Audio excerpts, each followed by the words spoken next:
The rain lashed relentlessly against the 35th floor windows of the city's tallest corporate high-rise. Chief Obinna Nwosu, his hands trembling, clutched the financial report that had just shattered his world. The numbers didn't lie. Someone had been siphoning funds from his company, and suspicions pointed directly at the cleaning department. "Impossible," he murmured, his eyes scanning every line of the document. For years, he had blindly trusted his cleaning staff, especially Aisha, that quiet woman who always worked late, long after he was still in the office. But the facts were irrefutable. Expensive supplies were missing, specialized cleaning products only accessible to the night crew. The private detective he had hired weeks ago had finally delivered his preliminary report. Security cameras showed suspicious movements, figures carrying boxes after working hours.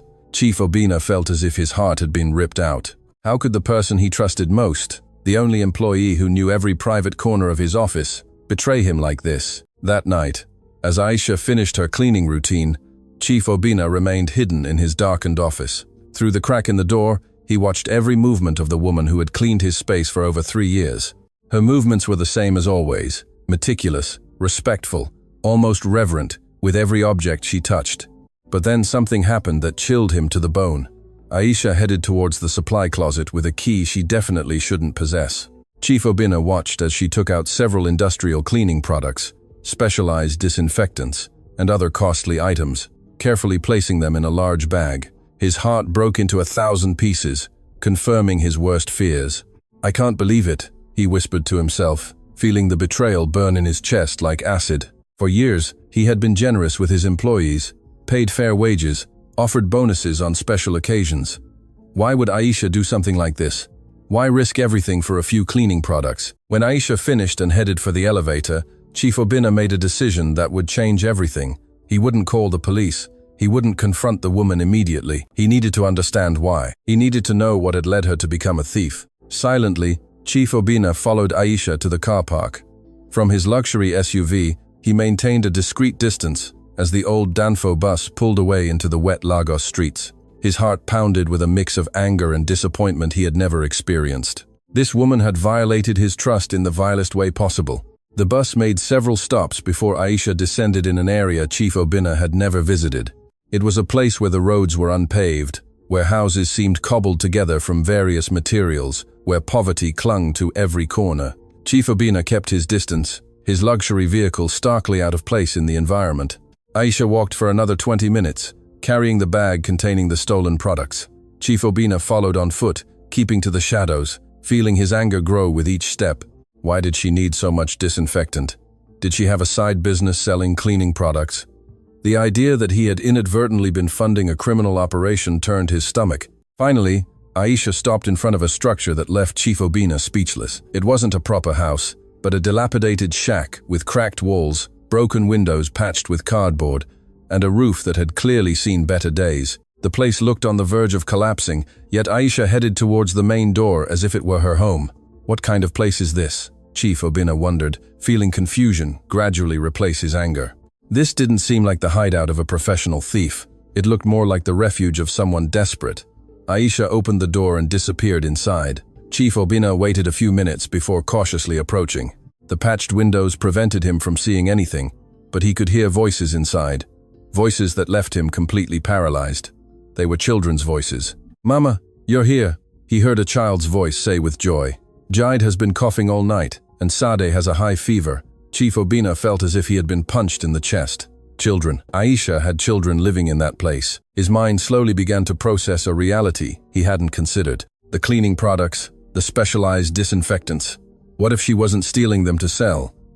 He moved closer to one of the windows that had a small hole in the cardboard covering it.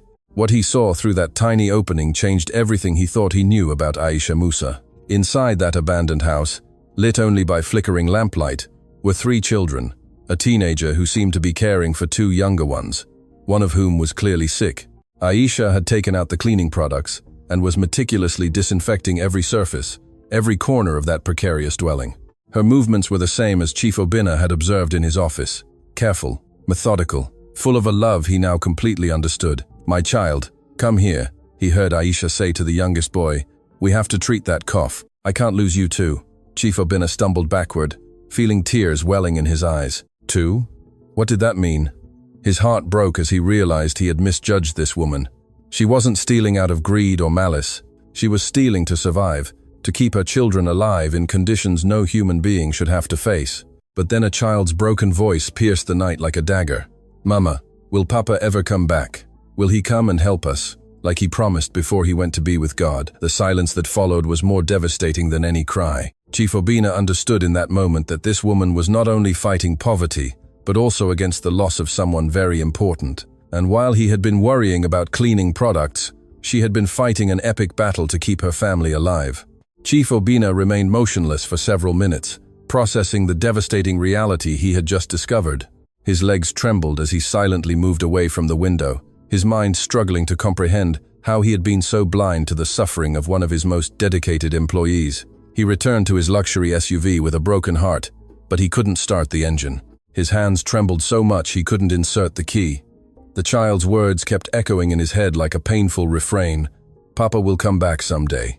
The innocence of that question, the desperate hope in that child's voice, had struck him harder than any business news he had ever received. He sat there, observing the dilapidated house where a single mother struggled to keep her 3 children alive. Through the cracks in the walls, he could see the faint flickering of lamplight, creating dancing shadows that seemed to tell a story of resilience and unwavering love. "My God, what have I done?" Chief Obinna murmured, burying his face in his hands. For weeks, he had been planning to fire Aisha. He had considered filing theft charges. He had allowed distrust to poison every interaction with her.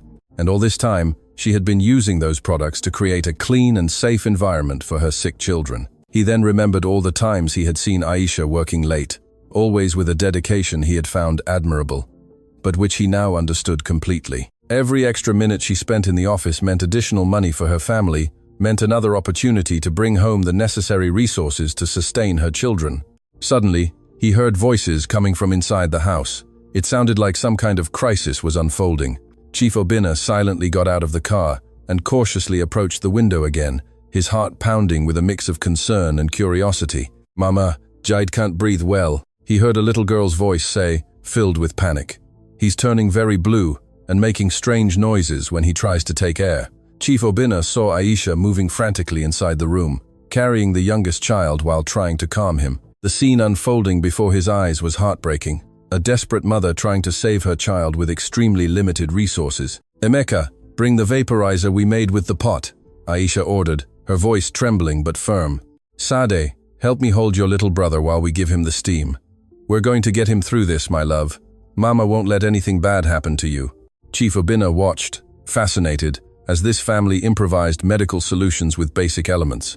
Emeka, the eldest son, moved a pot of hot water near the small child, creating a homemade vaporizer, while his sister held the baby's head.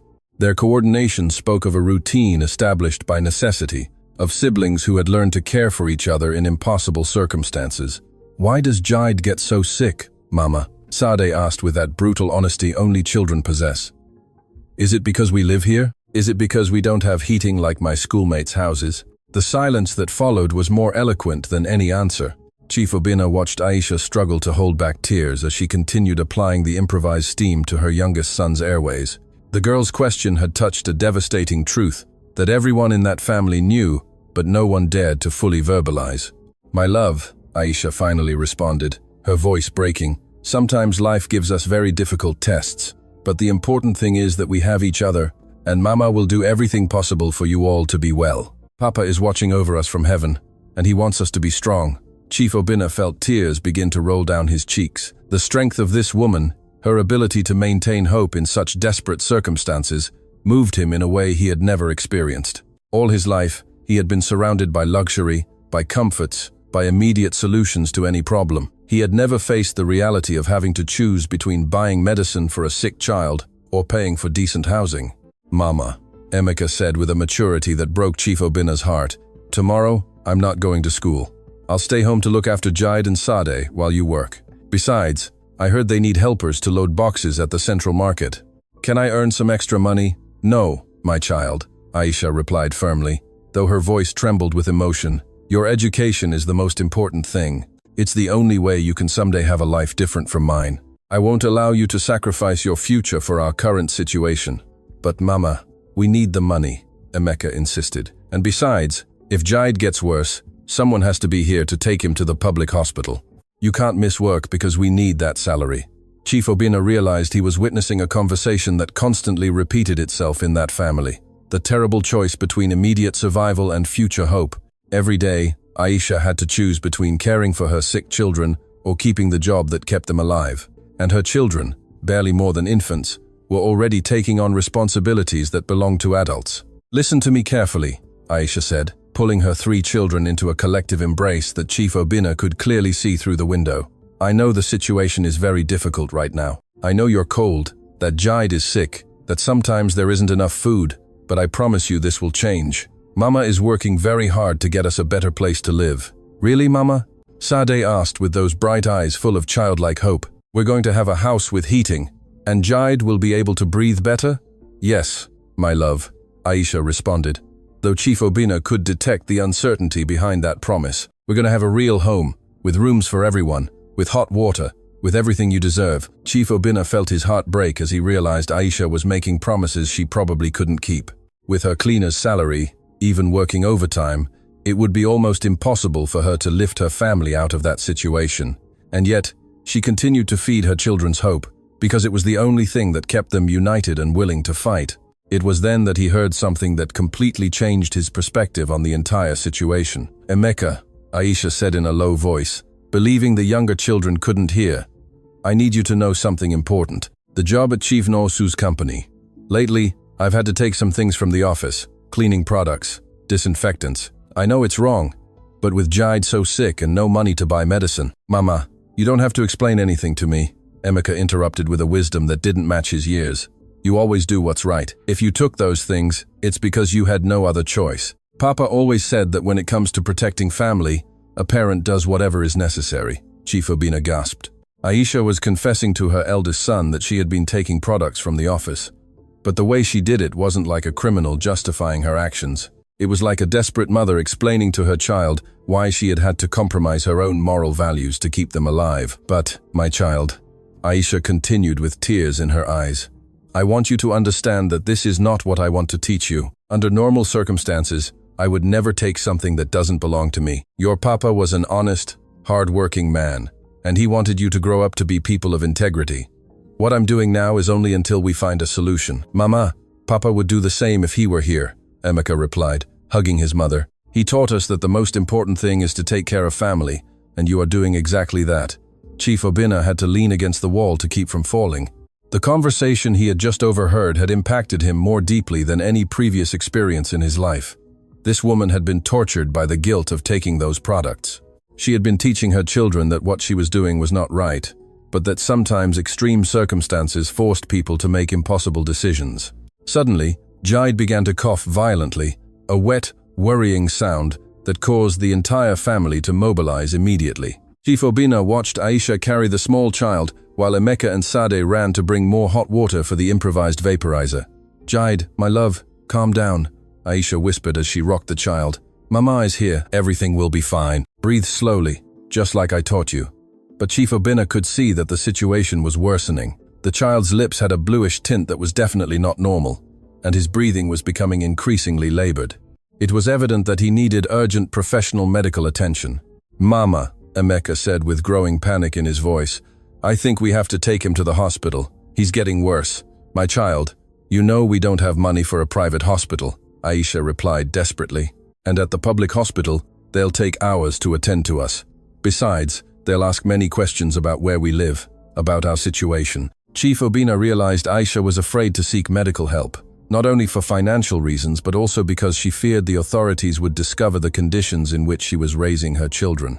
The fear of having her children taken away for negligence, or for living in inadequate conditions, was paralyzing her just when she most needed to act. "Mama, I don't care what they say," Emeka insisted. "If Jide suffers because we don't take him to the hospital, I'll never forgive myself, and neither will you."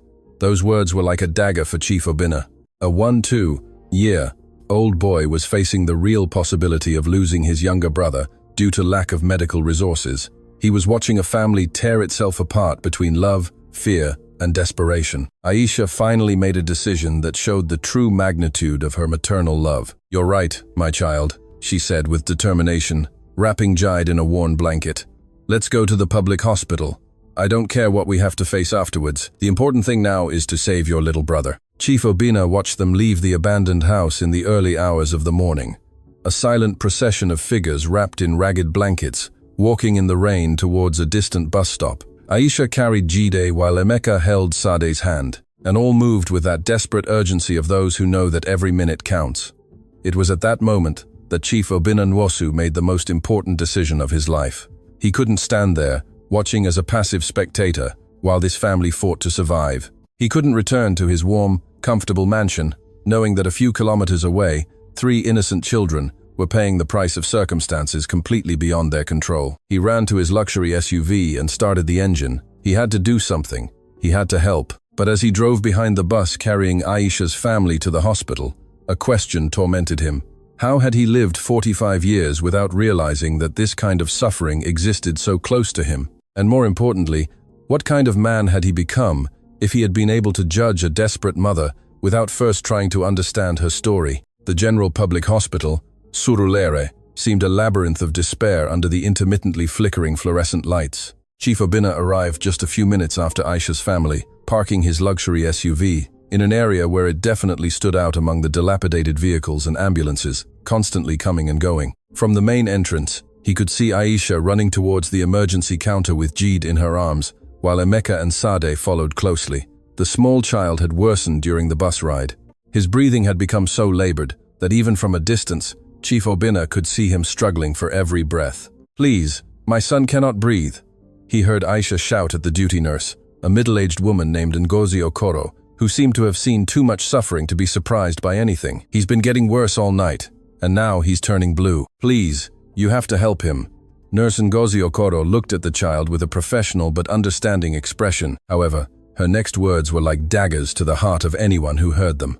"Madam, I see your son indeed needs immediate attention," Nurse Ngozi said, as she quickly checked Jide's vital signs. "But I need you to complete these forms first. Personal information, address, health insurance, method of payment." "Forms?" Aisha interrupted with evident desperation in her voice.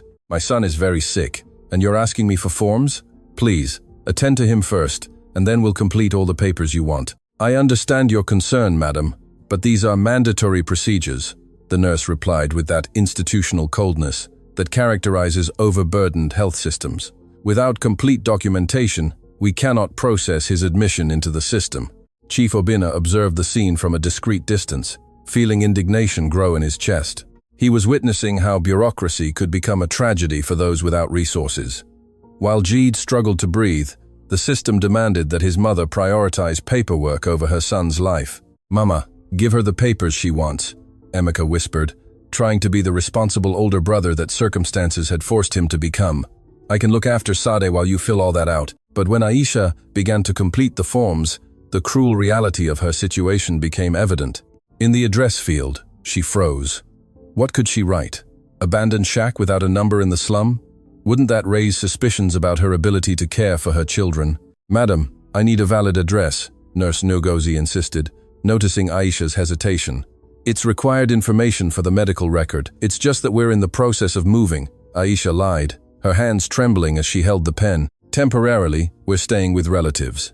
Address of the relatives, then, Nurse Ngozi interrupted with growing impatience.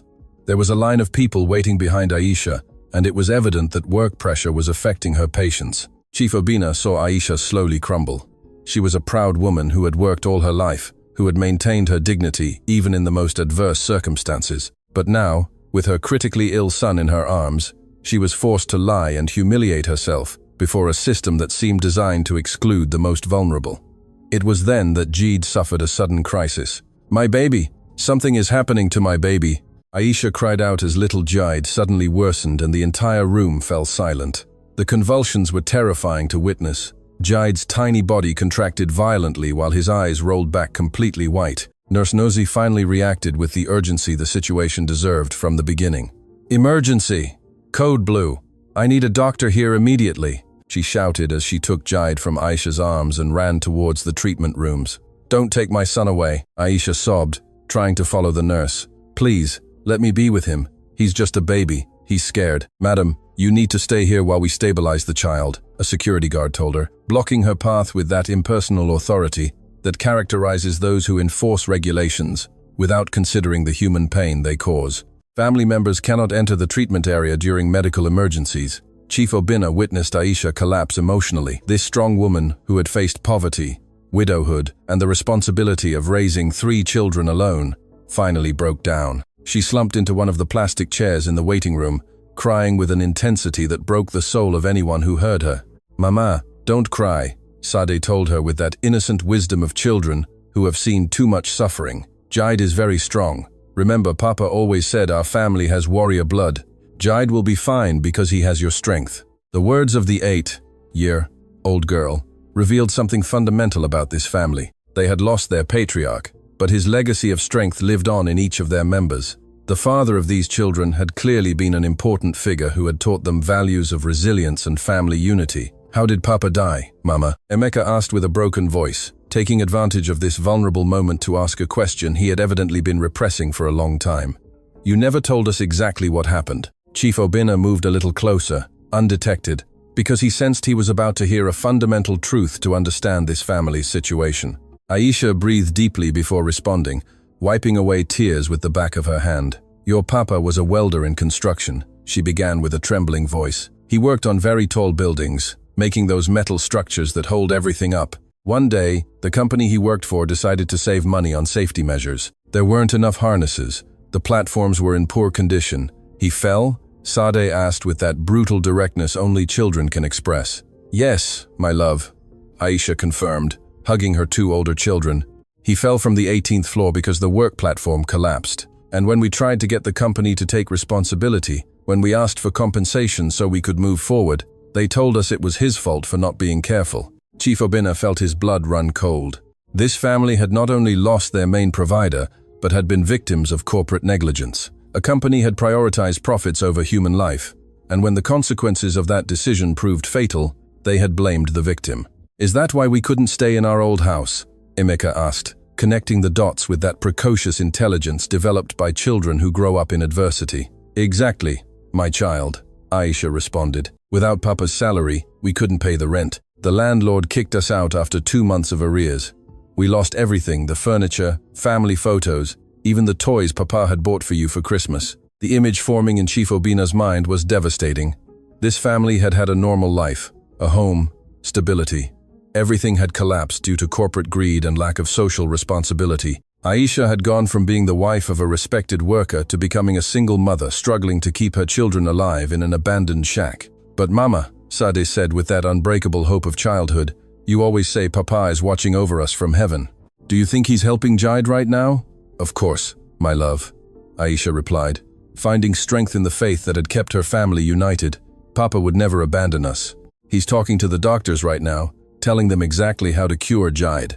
It was at that moment that the doctor appeared, a young man who looked exhausted but maintained the professional serenity necessary to deliver medical news.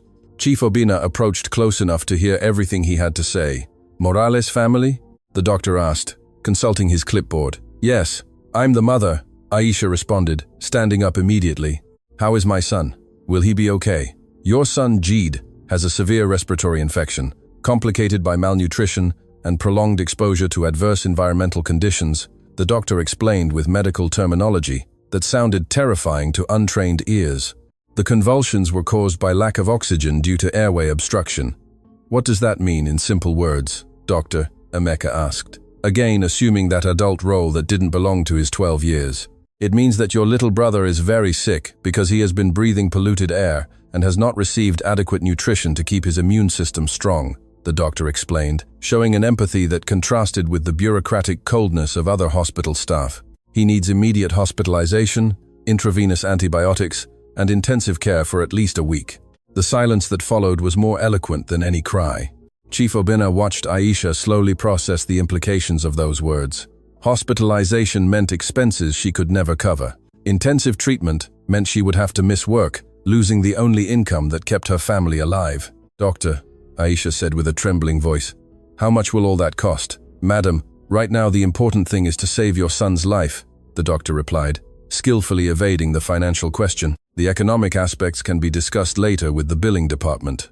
But Aisha had lived enough poverty to understand that discuss later meant accumulating an impossible debt. It meant that for years she would be paying medical bills that would keep her in absolute misery. "Is there a less costly alternative?" she asked with the desperation of a mother drowning in a sea of impossibilities. "Something I can do at home? I know how to care for sick children. I've been doing it for months." "Madame Musa," the doctor said firmly, but with understanding, "your son needs medical equipment that we only have here at the hospital. If you try to treat him at home, there's a very high probability that he won't survive. Are you willing to take that risk?" The question hung in the air like an emotional guillotine. Chief Obinna watched Aisha struggle internally between unconditional love for her. It was the cruelest decision any mother could face: go into lifelong debt to save her son, or risk losing him due to lack of resources. It was then that Chief Obinna Nwosu made the decision that would change not only the lives of the Musa family, but also his own existence. He stepped out of the shadows where he had been observing and approached the group directly. "Excuse me, doctor," he said, with that natural authority that money and power confer. "I am Chief Obinna Nwosu, and I will cover all of Jide Musa's medical expenses. I want him to receive the best treatment available, regardless of the cost." Aisha turned to him with an expression of absolute shock, her eyes filled with confusion, hope, and terror simultaneously. She couldn't comprehend why her boss, the man from whom she had been stealing cleaning products, was standing in the emergency room of a public hospital, offering to pay for her son's treatment. "Chief Nwosu," Aisha stammered. "What? How? Why are you here?" Chief Obinna looked her directly in the eyes, and in that gaze was a mixture of shame, admiration, and determination that Aisha had never seen before. "Aisha," he said with an emotional voice, "I have come to ask for your forgiveness." The silence in the emergency room became so dense that it seemed even the medical machines had stopped humming. Aisha looked at Chief Obinna with an expression that combined shock, confusion, and pure terror. Her children had instinctively taken refuge behind her, not understanding why their boss had appeared out of nowhere at the most vulnerable moment of their lives. "Forgiveness?" Aisha repeated, her voice barely audible, as if the words were stuck in her throat. "Chief Nwosu, I don't understand what's happening. How did you know we were here? Why do you want to help Jide?" Chief Obinna breathed deeply, knowing that the following words would define not only the future of this family, but also the kind of man he would become from that moment on. "Aisha, I need to confess something terrible," he began, his voice trembling with genuine emotion. "For weeks, I have been investigating you. I believed you were stealing cleaning products from the office. I hired a private detective. I reviewed the security cameras. I spied on you as if you were a criminal." Aisha's eyes filled with tears as she understood the magnitude of the situation. Her worst nightmare was coming true. She had been discovered, but what devastated her most was not the fear of the consequences, but the shame that her children would hear their mother had been labeled a thief. "Mama is not a thief," Emeka declared with that protective fierceness that children develop when they see their parents being attacked. "My mama is the best person in the world. If she took those things, it was because we needed them so we wouldn't get sicker." "I know, my child," Chief Obinna responded, addressing Emeka directly with a respect that surprised everyone present. "And you're right, your mama is not a thief. I was an idiot who understood nothing. Will he put us in jail?" Said asked with that heartbreaking innocence of children who have learned too soon that the world can be cruel to the vulnerable. "No, my love," Chief Obinna replied, kneeling to be at the girl's height. "No one is going to jail, and no one is going to hurt your family ever again." The doctor, who had been listening to this entire conversation, discreetly cleared his throat. "Excuse me, but I need to know if you are going to authorize immediate treatment for Jide. The child needs to be transferred to intensive care right now. Authorize everything," Chief Obinna ordered without hesitation. "The best available treatment, the best room, the best specialists. Money is not an issue." "Chief Nwosu," Aisha interrupted, finding her voice despite the overwhelming situation. "I cannot allow you to do this. I have no way to pay you back. With my cleaning salary, it would take me my whole life to return that money." "Aisha," Chief Obinna said, standing up and looking her directly in the eyes. "After what I've discovered tonight, after seeing how you've been living, after understanding why you were taking those products, I am the one who should be paying. I should be paying for having been so blind, so insensitive, so completely oblivious to the suffering that was happening right under my nose." "What do you mean after what you've discovered?" Aisha asked, though a part of her feared the answer. Chief Obinna lowered his gaze, ashamed to have to admit the extent to which he had violated his employees' privacy. "I followed you home. I saw where you live. I saw how you care for your children. I saw how you used those products. I thought you were stealing. Aisha's expression changed from confusion to absolute horror. The idea that her boss had seen the deplorable conditions in which she was raising her children, that he had witnessed her greatest shame, filled her with such deep humiliation that she felt physically ill. You saw the abandoned shack? She murmured, covering her face with her hands. You saw how we live. You saw that I don't have hot water, that there's no heating, that my children sleep on mattresses on the floor. I saw an extraordinary mother doing the impossible to keep her children alive. Chief Obinna interrupted, his voice firm and emotional. I saw a woman who takes cleaning products not to sell them, but to disinfect a house where no one should live, but which she is turning into a safe home for her babies. That's not true, Aisha burst out, shame transforming into desperation. I'm a terrible mother.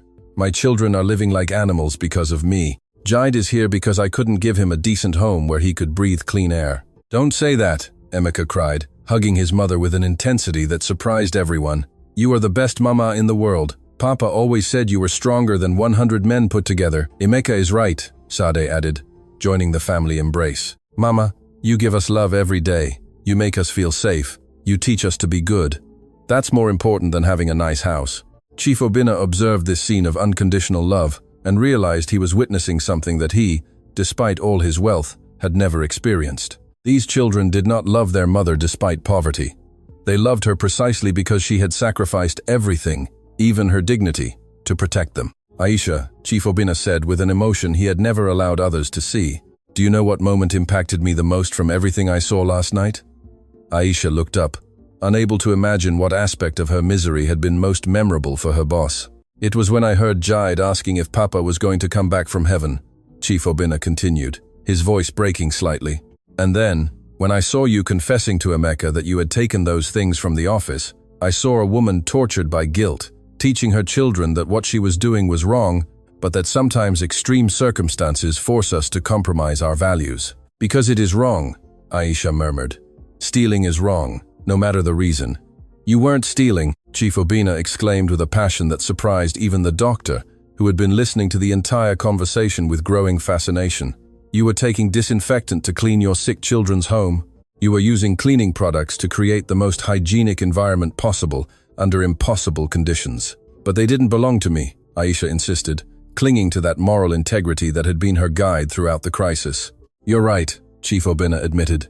They didn't belong to you. But you know what?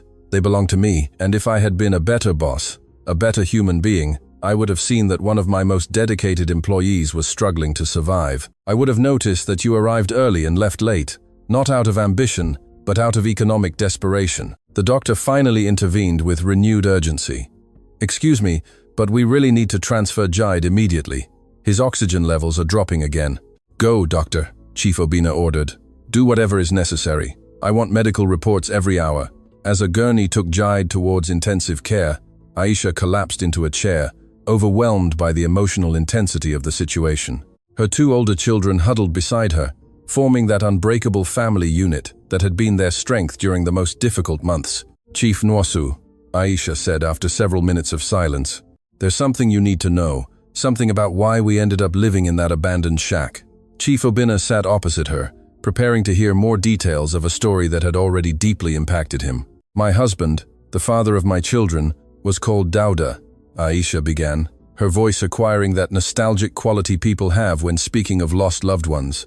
He was an industrial welder. He worked on building skyscrapers and bridges. He was a good, hard-working man who dreamed of giving his children a better life than he had had. What happened to him?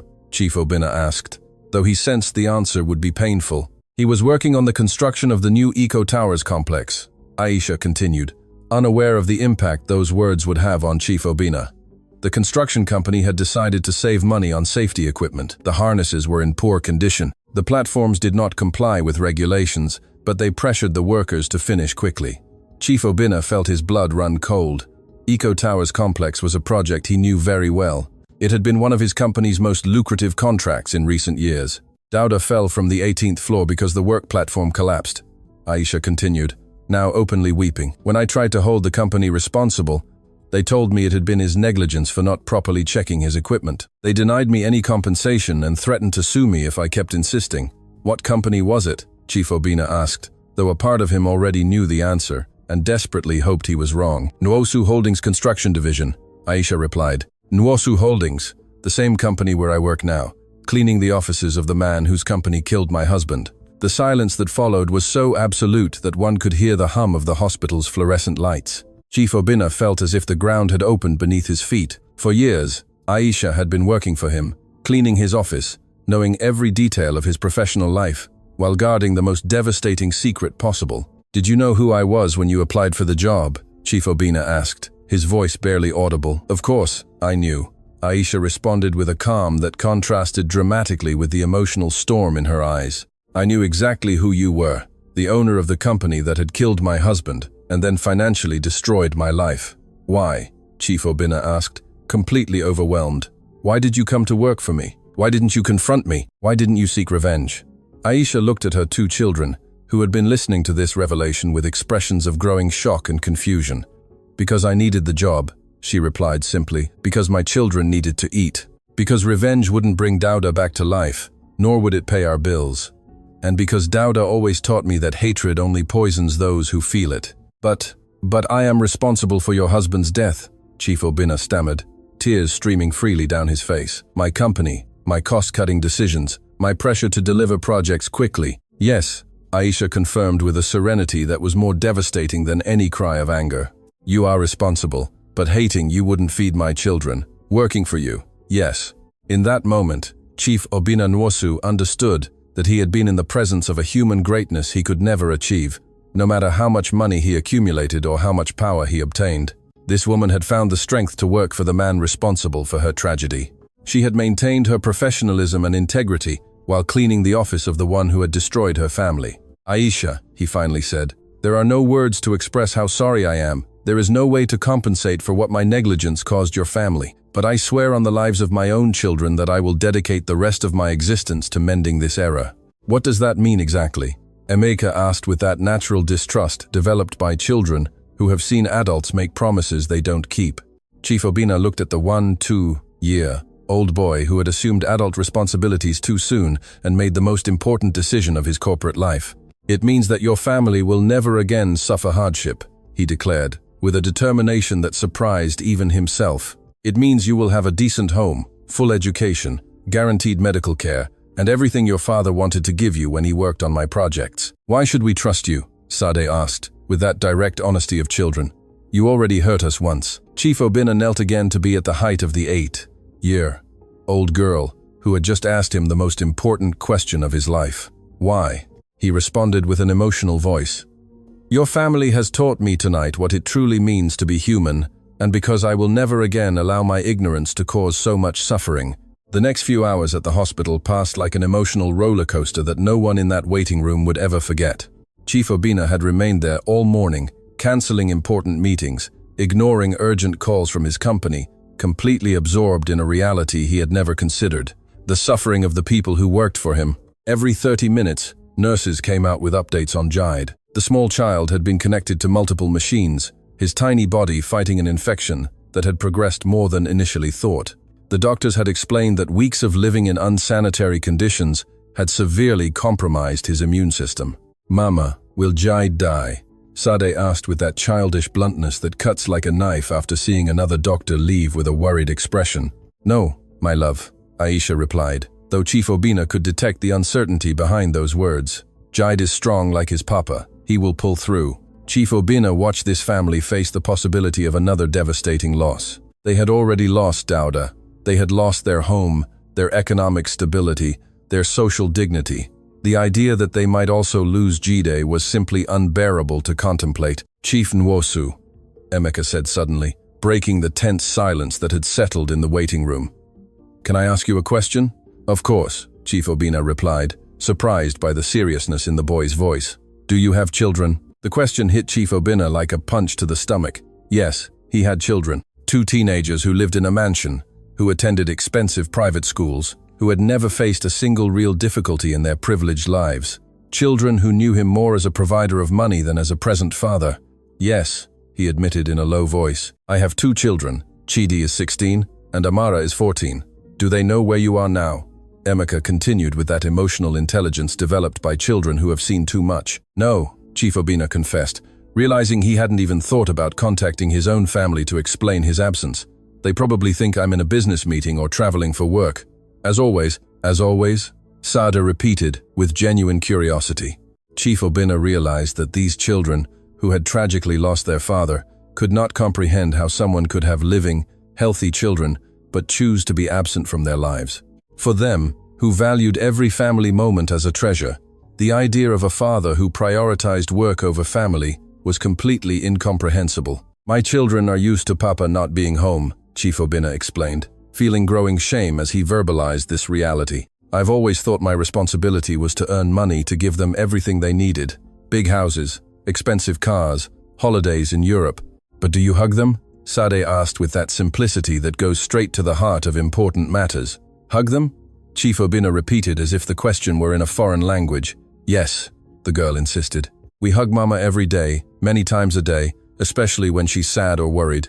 Do you hug your children when they're sad? Chief Obinna remained silent for long minutes, processing a question that revealed a fundamental void in his family life. He couldn't remember the last time he had hugged Chidi or Amara. Their interactions were limited to questions about school grades, money transfers for expenses, and superficial conversations during scarce family dinners. I don't think I hug them enough, he finally admitted, his voice breaking slightly. Papa hugged us every day, Emeka shared with a nostalgic smile that momentarily lit up his tired face. When he came home from work, before anything else happened, he would hug us. He said his children's hugs were what gave him strength to work so hard. And on weekends, Sade added, joining in the family memories, Papa would invent games with us. He'd turn the house into a castle or a spaceship or a jungle. We didn't need expensive toys because Papa made everything fun. Chief Obinna listened to these descriptions and realized that Dauda Musa, an industrial welder with modest income, had been infinitely richer than him in the only things that truly mattered. He had had the unconditional love of his family. He had built precious memories with his children. He had been the emotional center of his home. Do you know what we miss most about Papa? Aisha asked, joining the conversation with a soft voice, but laden with emotion. What? Chief Obinna asked, preparing for another lesson on what it truly meant to be a father. The stories. Aisha replied with a smile that mixed joy and sadness. Every night Dauda would invent different stories for the children.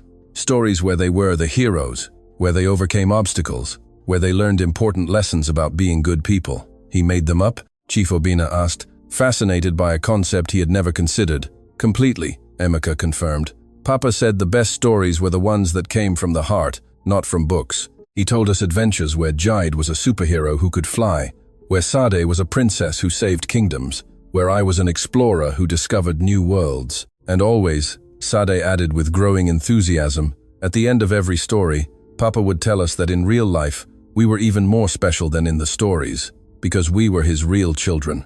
Chief Obinna felt tears begin to well up again. These children had lost a father who had not only loved them but had invested time, creativity, and emotional energy in nurturing their imaginations, in making them feel valuable, in building their self-esteem day after day. Have your children ever asked you to tell them stories? Aisha asked with genuine curiosity. No, Chief Obinna admitted. They've always had televisions in their rooms, video games, computers. I never thought they might want something as simple as their papa telling them a story. Perhaps, Emeka suggested with wisdom that far surpassed his age, they don't know they can ask you. Maybe they're waiting for you to offer. At that precise moment, the head doctor of intensive care appeared in the waiting room. His expression was serious but not devastating, which immediately captured everyone's attention. Musa family, he announced, consulting his clipboard. I have news about Jaid. Aisha stood up so quickly she almost lost her balance. Her hands trembled as she prepared to hear news that could change everything. How is my baby, doctor? She asked with a trembling voice. Jaid has responded very well to antibiotic treatment, the doctor explained with a reassuring smile. His breathing has stabilized considerably, and oxygen levels in his blood are returning to normal parameters. The relief that overwhelmed the family was so palpable that Chief Obinna could feel it physically. Aisha collapsed again in her chair, this time out of pure gratitude, while Emeka and Sade hugged each other, crying with joy. Does that mean he's going to be okay? Sade asked, needing absolute confirmation. It means we have overcome the immediate crisis, the doctor continued. However, Jaid will need to remain hospitalized for at least another week to ensure the infection is completely eliminated, and after discharge, he will require special care at home. What kind of special care? Aisha asked, though Chief Obinna suspected she already knew where the conversation was heading. Jide needs to live in an environment completely free of dampness, mold, and air pollution. The doctor explained with that professional seriousness that indicated no room for negotiation. His lungs have been severely affected by prolonged exposure to inadequate environmental conditions. A relapse could be serious.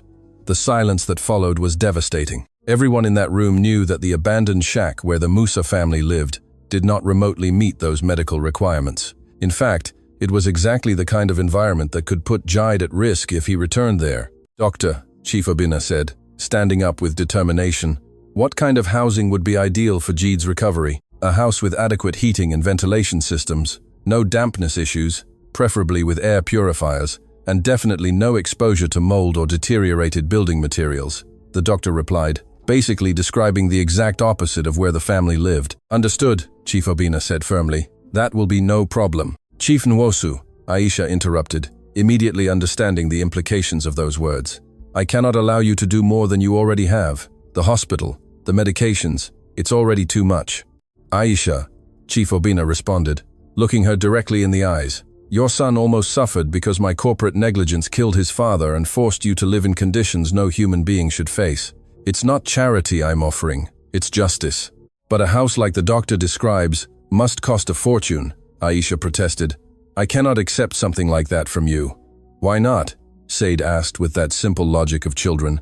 "If Chief has money and we need a house so Jide doesn't get sick, why can't he help us?" "Why, my love," Aisha explained patiently, "when someone gives you something very big, they might later ask for things in return that you might not be able to give." Chief Obinna felt those words hit him like a slap. Aisha was right to distrust. In his business world, all favors came with conditions. All help had hidden costs. All generosity was disguised investment. "Aisha," Chief Obinna said with an emotion he had never allowed others to see in professional contexts, "the only thing I want in return is the opportunity to be a better man than I have been so far. The opportunity to honor Dauda's memory by doing for his children what he would have done if I hadn't been so irresponsible with workplace safety." "Really?" Emeka asked, scrutinizing Chief Obinna's face with that childlike ability to detect sincerity or falsehood in adults. "Really?" Chief Obinna confirmed. "And I also want to ask you a favor."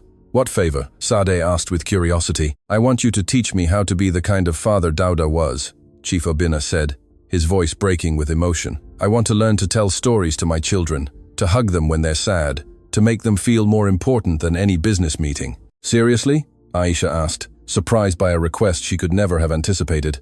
"Seriously," Chief Obinna confirmed. "You have lost the best father in the world, but your memories of him can help me become a better father to my own children. That would be the best payment you could give me." For the first time since this long night of revelations had begun, Aisha smiled with genuine hope.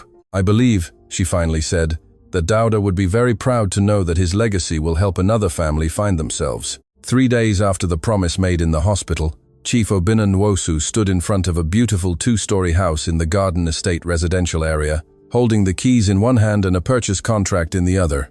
It hadn't been an impulsive decision. He had spent 72 meticulous hours investigating every detail to find the perfect home for the Musa family. The house had everything the doctor had specified for Jide's recovery: a central heating and ventilation system, air purifiers in every room, large windows that allowed abundant natural light, and most importantly, it had been built just 2 years prior, with materials completely free of dampness and mold. But Chief Obinna had gone beyond the medical requirements. The property had 4 spacious bedrooms, 2 full bathrooms, a modern kitchen with new appliances, a backyard where the children could play safely, and was located in an area with excellent public schools. It was exactly the kind of home Dauda Musa would have dreamed of providing for his family. "Are you sure about this, Chief Nwosu?" asked Mrs. Femi Adebayo, the real estate agent who had handled the express purchase. "It's a very generous decision, but also very costly. This property is worth more than many people earn in 10 years. I am completely sure," Chief Obinna replied without hesitation. "Besides, it's not generosity, it's long, overdue justice." As he awaited the arrival of the Musa family, Chief Obinna reflected on the extraordinary changes that had occurred in his life during those 3 days. He had cancelled important meetings, delegated business decisions he would normally consider crucial, and for the first time in years, He had put the needs of other people above his own financial ambitions. More importantly, he had had the most honest conversation of his life, with his own children. The previous night, he had arrived at his mansion before 8 p.m. for the first time in months. Chidi and Amara were dining alone in the main dining room, as was their usual routine, while he typically worked late or attended business events. "Papa," Amara had said, surprised to see him appear so early. "Is everything all right at the company? We weren't expecting to see you until the weekend."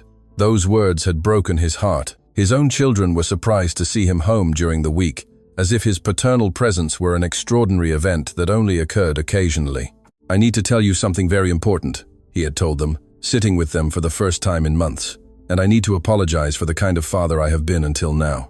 For the next 2 hours, he had told them the entire story. Aisha, the abandoned shack, Jide in the hospital, Dauda's death on one of his construction projects, and the devastating lesson about what it truly meant to be a present father.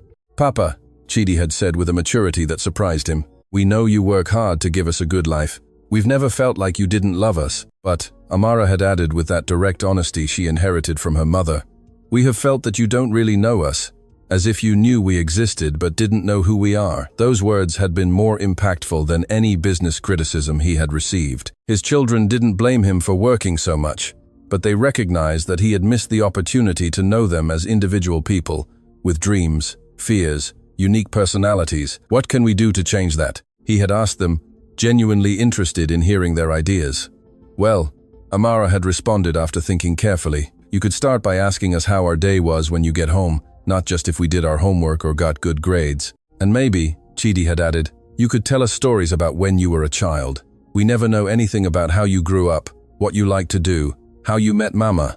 Chief Obina had promised that all that would change, and had begun that very night by telling them about his own childhood, about the mistakes he had made in prioritizing financial success over human relationships, and about how a family in crisis had taught him lessons no business school could offer. Now, standing in front of the Musa family's new house, Chief Obina felt a mix of nervousness and excitement he hadn't experienced since he was a young entrepreneur building his first company. But this time, success would not be measured in economic profits, but in the smile of a mother who could finally give her children a decent home. The taxi stopped in front of the house exactly at 2 p.m., as they had agreed. Jide had been discharged from the hospital that morning, and although he still looked fragile, his cheeks had regained some of the healthy pink color of childhood. Aisha got out of the vehicle first, followed by Emeka, who carefully helped Jide down while Sade immediately ran towards the front garden. "Mama, look how beautiful these flowers are," Sade shouted, pointing to the rose bushes that decorated the entrance. "And there's a swing on that tree." "Sade, don't touch anything," Aisha warned automatically with the caution of someone who had learned not to expect too much from life. "This isn't our house. We're here to see it, but we don't know if." "Aisha," Chief Obina interrupted softly, approaching with the keys extended towards her. "This is your house, completely yours." The silence that followed was so profound that one could hear the wind rustling the leaves of the tree where a swing was indeed installed. Aisha looked at the keys as if they were magical objects that might disappear if she touched them. "What do you mean, completely ours?" Emeka asked with that protective distrust he had developed during months of uncertainty. "I mean," Chief Obina explained, kneeling to be at the height of the 3 children, "that the house is fully paid for, that it is deeded in your mama's name, and that no one can ever take it from you." "Is it ours forever? Really forever?" Jide asked with that small voice that still showed signs of his recent illness but shone with cautious hope. "Really forever," Chief Obina confirmed, feeling his eyes well up with tears as he saw the astonished expression on the little boy's face. Aisha finally took the keys with trembling hands. For months, she had dreamed of this moment, but she had never believed it was possible. She had nightly fantasies where she imagined her children running through a real house, sleeping in real beds, bathing with hot water. But she had always woken up in that abandoned shack where reality brutally hit her. "Can we go in and see it inside?" Sade asked, practically jumping with excitement. "Of course," Chief Obina replied, leading the family towards the front door. "It's your home. You can do whatever you want." When Aisha opened the door, what they found inside exceeded all expectations they might have had. Chief Obina had not only bought the house, he had furnished it completely with everything necessary for a family with 3 children. In the main living room, there was a comfortable 3-seater sofa, a solid wooden coffee table, a large flat-screen television mounted on the wall, and most importantly, a bookshelf full of children's and young adult books. The kitchen was fully equipped with new appliances, complete crockery, and the pantry was stocked with enough food for several weeks. "Mama, there's a staircase," Emeka shouted, running to the second floor like a normal 1-2-year-old boy for the first time in months. "And every room has its own bed," Sade added, who had followed her older brother upstairs. Chief Obinna had paid special attention to the bedrooms. The master bedroom had a queen-size bed with new bedding, a spacious wardrobe, and a dresser with a mirror.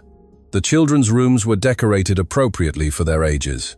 Emeka's had a desk for studying and educational posters. Sade's was painted in soft tones with a single bed decorated with new dolls, and Jaid's had a convertible crib that could transform into a big boy bed, along with a special humidifier recommended by the doctors. "Chief Nwosu," Aisha said, her voice broken by emotion, "this is too much. It's more than I ever dreamed of giving my children. I don't know how we will ever be able to repay you." "Aisha," Chief Obinna responded, sitting next to her on the new sofa, "do you remember what you told me at the hospital about why you decided to work for me instead of seeking revenge? Because revenge wouldn't feed my children," Aisha repeated, recalling her own words. "Exactly," Chief Obinna continued. "Well, this house is not revenge for what my company did to Dauda. This house is my way of honoring his memory, ensuring that his children have the opportunities he wanted to give them." "Mama, come see my room," Jaid shouted from upstairs, his voice filled with a joy they hadn't heard in months. When they went upstairs, they found the three children exploring their new rooms with expressions of pure amazement. Jaid had discovered that his bed had side rails to prevent falls, but that they could also be removed when he was older. Sade was hugging a new doll she had found on her bed. Emeka was reviewing the books on his desk, books appropriate for his age and educational level. "Can I really keep all these books?" Emeka asked, holding a natural science encyclopedia. "They're yours," Chief Obinna confirmed. "And there are more books downstairs in the family library. I thought maybe you'd like to read stories to your siblings, like your papa did." Emeka's eyes filled with tears. For months he had assumed adult responsibilities out of necessity.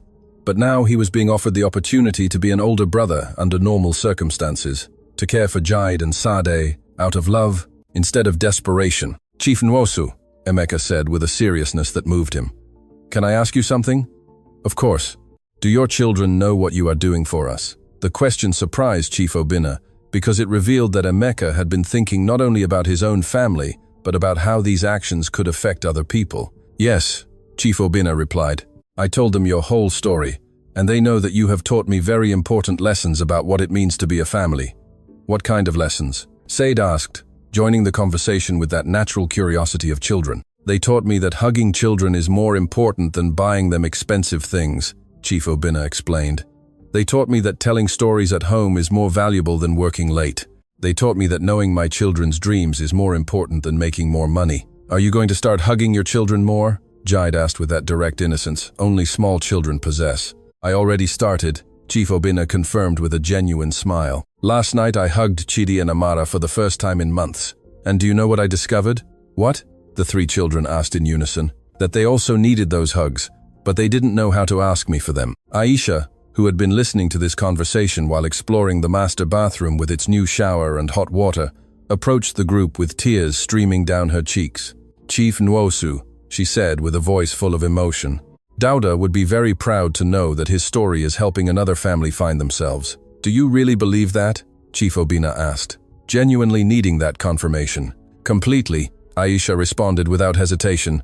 "Dauda always said that tragedies only made sense if we turned them into opportunities to make the world a little better." "Mama," Sade said suddenly, "can we invite Chief Nwosu and his children to dinner here someday so we can get to know them and maybe teach them some of the games Papa taught us?" The suggestion took Chief Obinna completely by surprise. These children, who had lost so much, who had suffered so much due to his company's negligence, were now offering to share their new happiness with his family. It was a level of generosity and forgiveness that deeply moved him. "I'd love to," Chief Obinna responded.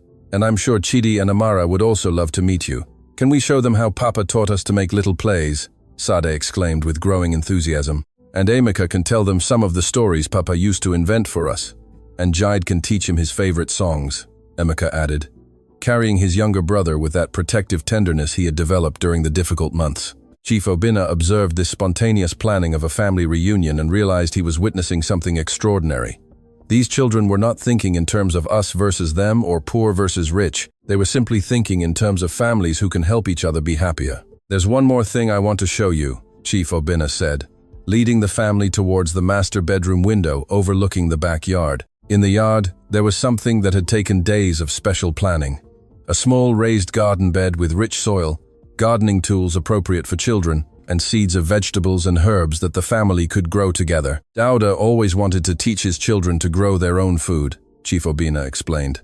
Aisha told me at the hospital that he talked about having a garden where they could learn where real food comes from. "Papa told you that?" Emeka asked, surprised that Chief Obinna knew such intimate details about his father's dreams. "Your mama told me," Chief Obinna clarified, "and I thought perhaps you could teach me too. I've never planted anything in my life." "Yes," Jaid shouted, clapping his small hands that already looked stronger after the medical treatment. "We can plant tomatoes and lettuce and carrots and pretty flowers for Mama," Sade added, always thinking of making her mother happy. Aisha approached the window and observed the garden with an expression that mixed gratitude, amazement, and a deep melancholy. It was exactly what Dauda had dreamed for his family, and although he was not physically present to see it, his spirit and values were completely alive in this moment. "Dauda," she murmured softly, speaking to her deceased husband, as if he could hear her. "Our babies finally have the home you wanted to give them." Chief Obinna realized he was witnessing a sacred moment, an instant where love transcends death and where postponed dreams finally find fulfillment. It wasn't just a house he was giving. It was the materialization of the hopes of a father who had died too soon, but whose legacy would continue to live on in his children. "Aisha," Chief Obinna said, "finally, there is one condition for this house." The instantaneous panic that appeared in the woman's eyes broke his heart, but it was necessary to establish this specific condition. "What condition?" she asked with a trembling voice. "That you allow me to change all workplace safety policies at Norsu Holdings," Chief Obinna replied with absolute seriousness. "That you help me implement protocols that ensure no other worker suffers what Dauda suffered. That you turn your husband's tragedy into the salvation of other workers." Aisha looked at him for long seconds, processing the magnitude of what he was proposing. "Are you serious?" she finally asked. "Completely serious," Chief Obinna confirmed. "I want Dauda Musa to become the name of the strictest workplace safety program in the entire construction industry." For the first time since her husband's loss, Aisha felt that the tragedy that had destroyed her life would finally have a purpose that would honor Dauda's memory in the most meaningful way possible. "I accept," she said with a firm voice. "I accept with all my heart." The first family dinner between the Nwosu and Musa families took place a week after the house was handed over. Chief Obinna arrived at 6 p.m. with Chidi and Amara, bringing flowers for Aisha and educational toys for the 3 children. His children had been nervous all day, not knowing what to expect from this family that had so profoundly transformed their father. The house that was once an impossible dream now overflowed with life and human warmth. The aroma of homemade food mingled with the sound of children's laughter, creating that atmosphere of a true home that no mansion could replicate. Jaid had improved remarkably. His cheeks had a healthy color, and his breathing was clear and strong. "Papa," Amara whispered as they walked towards the main door. "Are you nervous?" "A little," Chief Obinna admitted with honesty, "but it's a good nervousness, like when you're about to experience something special." Aisha opened the door with a radiant smile that contrasted dramatically with the desperate woman Chief Obinna had seen at the hospital weeks ago. She wore a simple but clean dress, and there was something in her posture that spoke of recovered dignity. "Welcome to our home," she said with a genuine warmth that immediately put Chidi and Amara at ease. The first few minutes were inevitably awkward. Chidi and Amara, accustomed to formal dinners served by domestic staff, found themselves in a kitchen where the family itself prepared the food and where everyone was expected to help set the table.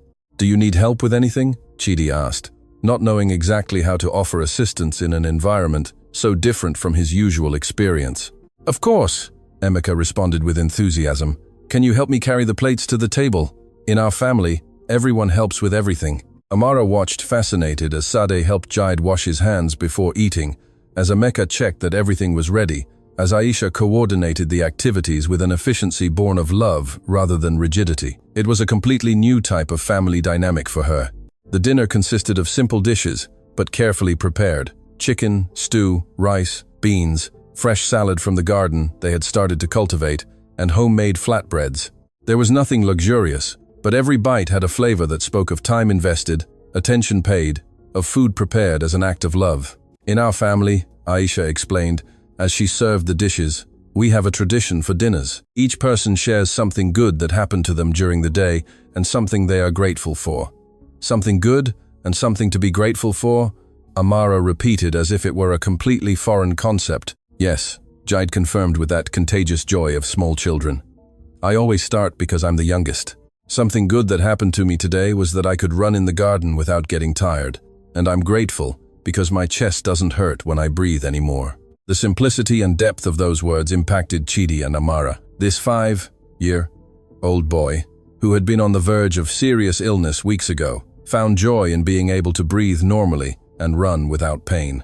Their own daily concerns about grades, video games, and social plans seemed trivial in comparison. "I'm next," Sade announced. "Something good that happened to me was that I found a butterfly in our garden, and it stayed on my finger for a long time, and I'm grateful because I have my own room where I can keep all my treasures." "What kind of treasures?" Amara asked with genuine curiosity. "Pretty stones I find in the garden, leaves with interesting shapes, drawings I make for Mama," Sade explained seriously. "Papa always said the most valuable treasures don't cost money," Emeka continued. "Something good that happened to me was that I completely understood my math homework without help, and I'm grateful because I can study at my own desk without distracting noises." Aisha smiled with maternal pride before speaking.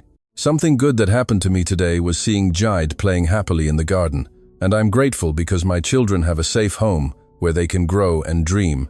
Everyone turned to Chief Obina, Chidi, and Amara. It was their turn to participate in this family tradition, but none of them had ever reflected on their day in such an intentional way. We've never done this before," Chief Obina admitted with honesty, "but I want to try." He paused. "Something good that happened to me today was seeing Jide smile when he ran to the door to greet us, and I'm grateful because you are teaching me how to be a better father." Chidi hesitated before speaking. "Something good. I think something good that happened to me was meeting Emeka and realizing that there are people my age who are much more mature and responsible than I am. And I'm grateful because Papa is learning to spend more time with us."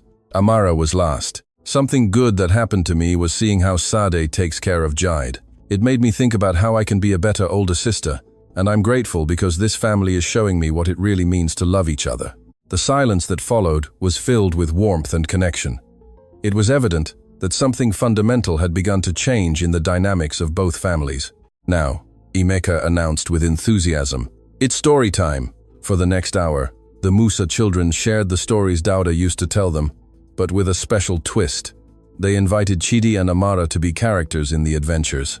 Sade invented a story where Amara was a scientific princess who saved kingdoms with her experiments. Emeka created an adventure where Chidi was an explorer who discovered lost civilizations. Jide, with the help of his siblings, told a tale where everyone was a superhero working together to make the world better. Chief Obina watched this interaction and realized that his children were experiencing something they had never had. The pure joy of shared imagination, of creating fantastic worlds with other children, of being valued not for what they possessed, but for who they were as people. "Papa?" Amara asked when the stories ended. "Could we do this at home too? The dinners with gratitude and the stories?" "I'd love to," Chief Obina responded, feeling more connected to his children than he had been in years. As the night progressed, the conversation grew deeper. Aisha told Chidi and Amara about Dauda, not as a tragic figure, but as a loving father who had filled their lives with joy and valuable teachings. "What do you miss most about him?" Chidi asked with genuine curiosity. "His laugh," Jide replied immediately. "Papa laughed very loudly when we played, and the whole house filled with happiness." "His bear hugs," Sade added. "He hugged us so tight we felt like nothing bad could happen to us while we were in his arms." "His advice," Emeka said with the seriousness of someone who had had to grow up too fast. "He always knew exactly what to tell us when we had problems, or when we were confused." "But do you know what's most incredible?" Aisha added with a smile full of love. "All those things we miss about Papa are still alive in you. Jide has his cheerful laugh. Sade gives hugs that heal the heart. And Emeka has that special wisdom to help others." "Really?" Jide asked with bright eyes. "Completely really," his mother confirmed. "Papa lives through you every day." This conversation had a profound impact on Chidi and Amara.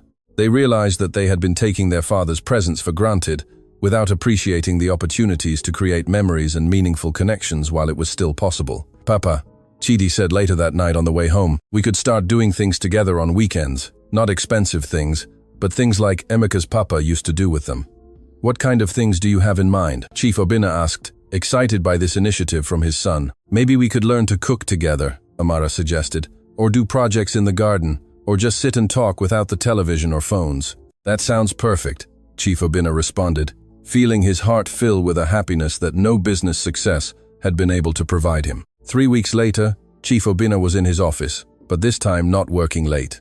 It was Friday afternoon, and he had established a new personal policy: no more work after 5 p.m. on Fridays, and weekends were sacred for family. Aisha had begun working as a workplace safety consultant for Nwosu Holdings, helping to design protocols that would protect other workers from tragedies like the one Dauda had suffered. Her intimate knowledge of the human consequences of corporate negligence had made her a powerful voice for change. Chief Nwosu, Aisha said, entering his office with a folder full of documents. I have the final report on the new safety measures for the Dauda Musa Safety Initiative. Over the past few weeks, they had worked together to implement the strictest workplace safety standards in the industry: highest quality protective equipment, mandatory daily inspections, comprehensive training for all workers, and an emergency fund for the families of any employee injured on the job. What are the results? Chief Obinna asked, though he already knew the answer from the weekly reports. 0 workplace accidents across all our constructions during the last 3 weeks, Aisha reported with evident pride. Workers say they feel safer and more valued than ever before. Oh, and the financial impact? The initial costs were significant, Aisha admitted, but the savings in insurance, legal claims, and lost time due to accidents are already offsetting the investment. Furthermore, our reputation as a responsible company is attracting better workers and more prestigious contracts. Chief Obinna smiled, remembering how he used to think that workplace safety was an unnecessary expense that reduced profits. Now he understood that it was an investment in human lives that also turned out to be an excellent business decision. Aisha, he said, closing the folder, can I ask you something personal? Of course. Do you ever feel that Dauda would be proud of what we have achieved? Aisha smiled with that serenity she had developed during months of healing. Every day, she replied, especially when I see other workers returning safe and sound to their families, knowing that their children won't go through what mine did. And your children? How are they adapting to all the changes? Jide is completely healthy. The doctors say there are no traces of the respiratory infection, Aisha reported with maternal joy. Sade is flourishing in her new school. Her teachers say she is a bright and compassionate child. And Emeka? What about Emeka? Emeka surprises me every day. Aisha continued with pride. He has started talking about studying civil engineering when he grows up. He wants to design buildings that are completely safe for all workers. Seriously? He says he wants to continue the work his papa started and that you are helping to finish, Aisha explained. He wants the name Musa to be synonymous with safe construction. Chief Obinna felt his eyes well up with tears. Dauda's son had not only overcome the tragedy, but was transforming it into inspiration to dedicate his life to protecting others. Aisha, he finally said, I want to make you a proposal. What kind of proposal? I want to establish a university scholarship fund in the name of Dauda Musa, Chief Obinna explained with growing enthusiasm. For children of construction workers who want to study engineering, architecture, or any career related to making the industry safer. Are you serious? Completely serious. And I want you to administer that fund, Chief Obinna continued. Who better than Dauda's widow to decide which young people deserve the opportunity to turn tragedies into solutions? Aisha was speechless for several minutes, processing the magnitude of what Chief Obinna was proposing. Do you know what this means? She finally asked. It means that Dauda Musa will become a force for good that transcends his own death, Chief Obinna responded. It means that his legacy will save lives for generations. I accept, Aisha said with a firm and emotional voice. I accept with all my heart. And in Dauda's name, that same night, in the house that now overflowed with life and happiness, the two families gathered again for dinner. But this time there was an additional tradition. At the end of dinner, they lit a special candle in honor of Dauda Musa. Papa, Sade said, addressing the candle as if Dauda could hear her. Today, Chief Obinna told us about the scholarships that will help other children study to make jobs safer. Are you proud of us? At that moment, as if the universe wanted to answer the girl's question, a gentle breeze stirred the window curtains, making the candle flame dance in a special way. Papa is here, Jide whispered with that absolute certainty of small children. He's telling us he's proud. Chief Obinna observed this scene and realized he had witnessed the most extraordinary transformation of his life. A tragedy had been converted into redemption. An injustice had been transformed into justice. and a death had given life to a legacy that would protect countless future families. "Do you know what's most incredible about this whole story?" Chief Obinna said, looking at all the children present. "What?" they asked in unison. "That Dauda Musa will never be just a name on a tombstone," Chief Obinna explained with deep emotion. "He will be the name on university scholarships that help young people study. He will be the name in safety protocols that save lives. He will be the name that other workers remember when they return safely to their homes every night. And he will be the name that we carry with pride forever," Emeka added with that maturity he had developed through adversity, transformed into purpose. "Exactly," Chief Obinna confirmed. "Dauda Musa has become immortal, not because he is physically with us, but because his love, his values, and his sacrifice continue to make the world better every day." In that moment, with two families united around a table, with a candle honoring the memory of a good man, and with the future shining with promises of lives saved and dreams fulfilled, everyone understood that they had witnessed something extraordinary. Dauda Musa's death had been a tragedy, but his legacy had become the most beautiful story of redemption, love, and hope that any of them could have imagined. And every time a worker returned safe and sound to their home, every time a young person received a scholarship to study, every time a family did not have to suffer what the Musa family suffered, Dauda Musa would continue to live. Because true love never dies. It only transforms into increasingly beautiful ways of making the world better.